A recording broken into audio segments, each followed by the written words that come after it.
This video podcast provides an introduction to the way the Proactis purchase card module works. So where a user has a credit card and expense claims are then made against that credit card, they can use this module to download and automate the process of assigning item and nominal analysis, for going through an approval hierarchy, and finally importing into the finance system, so that the data is correctly analysed based upon the user's understanding of the spend that they made on that credit card. This is an explanation of the process. On the left hand side, we assume that MasterCard or Visa card prepare a file on an agreed period basis. This may be a weekly or monthly download.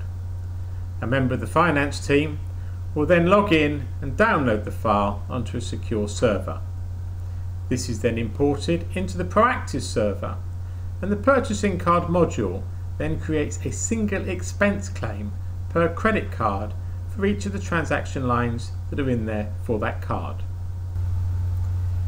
Now our credit card user gets a notification that there's an expense item that requires their processing. And what they have to do is update this with the relevant item code and perhaps accounting code or nominal analysis as is required. And if the hierarchy of approval is in place, then it will go off for expense claim authorization. And once it's been authorized, the expense claims are then exported out of the Proactis system so they can be imported into the finance system to give the appropriate nominal analysis and transaction analysis that is required. The return on investment is in two areas. Firstly, we have process improvement. There's no rekeying of data. It's automatically imported based upon the downloaded file. Secondly, the coding. The individual users now update the transaction lines directly.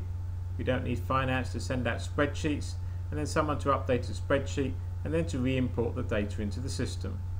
And thirdly, we have some visibility. We can see through the workflow where items are in the process. From a governance perspective, the approval hierarchy is enforced. We can make sure that credit card claims that have to be approved by a line manager will go through that workflow. My name's John Chapman. Thank you for listening to this. Goodbye.